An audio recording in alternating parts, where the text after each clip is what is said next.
ठिकाणी या ठिकाणी असून कुठलेही अधिकारी खुर्ची सोडून या ठिकाणी पाहणी करण्यात आलं नाही, कारण की त्यांना गोरगरिबाची जीवाची काही चिंता नाही.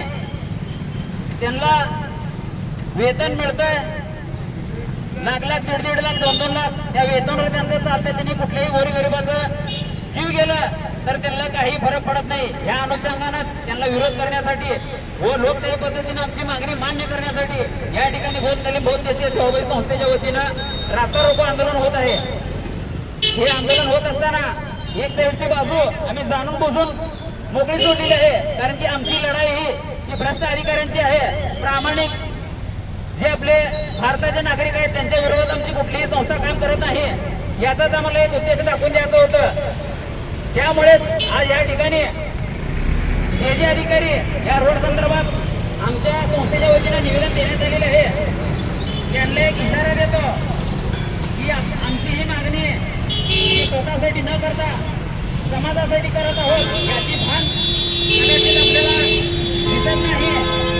त्यामुळे आज सोलापूर शहरात स्मार्ट सिटीच्या माध्यमातून विकास होऊनही विकास दिसत नाही. त्याचं एकमेव कारण म्हणताना असले अधिकारी जो पत्तर आपल्या मानकोटीवर बसलेले आहेत तो पत्तर सोलापूरचा विकास होणार नाही.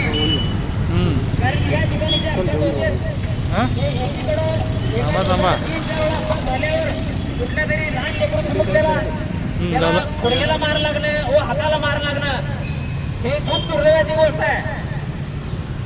कारण की एवढे मोठे या रोड संदर्भात टेंडर निघतात व मक्तेदार कामही करतात, पण हे सगळं पूर्ण झालं जेव्हा खड्डे पडतात रोडावर, जेव्हा लोकांचे अपघात होतात, त्यावेळेस कुठला तरी सामाजिक संस्था या ठिकाणी पुढाकार घेऊन लोकांच्या हितासाठी जर आपण खड्डे बुजवा किंवा गतिरोधक करा की येणाऱ्या जाणाऱ्यांना अपघात होणार नाही, तर कुठलेही अधिकारी या ठिकाणी लक्ष देऊन गोरगरिबाला या होणाऱ्या अपघातापासून वाचवण्यासाठी तत्परतेने आम्हाला न दिसून आल्यामुळं व ते 19 मे 2024 जे पुण्यात सगळ्यात मोठा अपघात झाला, एक भरधाव गाडी 4 व्हीलर पुण्यामध्ये एक युवक व युवतीला रात्री 1:30-2च्या सुमारास चिरडून गेला होता.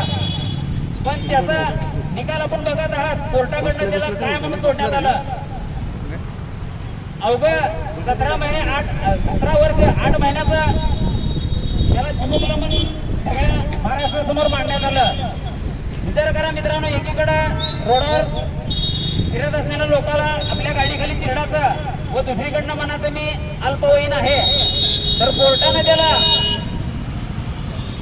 जामीन दिला. येत असताना त्याला असं त्यामध्ये नमूद केलं की बाबा तू त्यांच्यावर एक निबंध लिहि, जे घटना झालं त्या संदर्भात एक निबंध लिहि व या ठिकाणी जे पोलीस प्रशासन आहे ट्रॅफिक त्यांच्या हाताखाली तू सोशल वर्क म्हणून काम कर.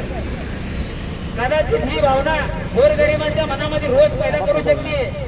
ही शासनानं व आपले जे जण हे समजून घेतलं पाहिजे, कारण की एकाचा जीव गेला तर त्याला परत मिळणार नाही. खूप अनमोल जीवन आहे, कोणालाही कोणाचा जीव घेण्याचा अधिकार नाही.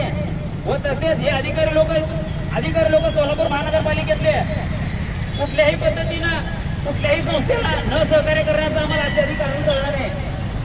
खूप दुर्दैवाची गोष्ट आहे मित्रांनो, कुठलेही अधिकारी येतो स्वतःच्या मनमानी कारभार करतो. या ठिकाणी का बरं नागरिकांची यांना त्रास दिसत नाही, मला हेच कळत नाही. अहो, तुम्हाला आम्ही मागणी करण्याची वेळच का बरं येते की या ठिकाणी खड्डे बुजवा, गतिरोधक करा.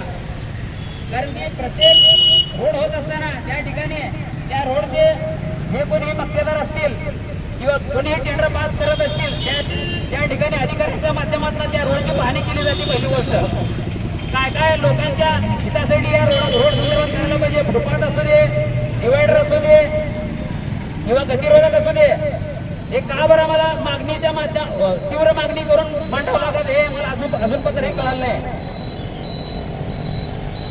तर आज या ठिकाणी आम्ही 11 ते 12 दुपारी 11 ते दुपारी 12 हे वेळ आंदोलनाचा रास्ता रोकोचा निवडला होता, पण स्थानिक लोकांना त्रास होत असल्यामुळं आम्ही एकीकडं महापालिकेच्या व अधिकाऱ्यांच्या विरोधामध्ये आंदोलन करत आहोत. पण त्या आंदोलनाचा त्रास जर गोरगरिबांना होत असेल हे आम्ही कदापि संस्थेच्या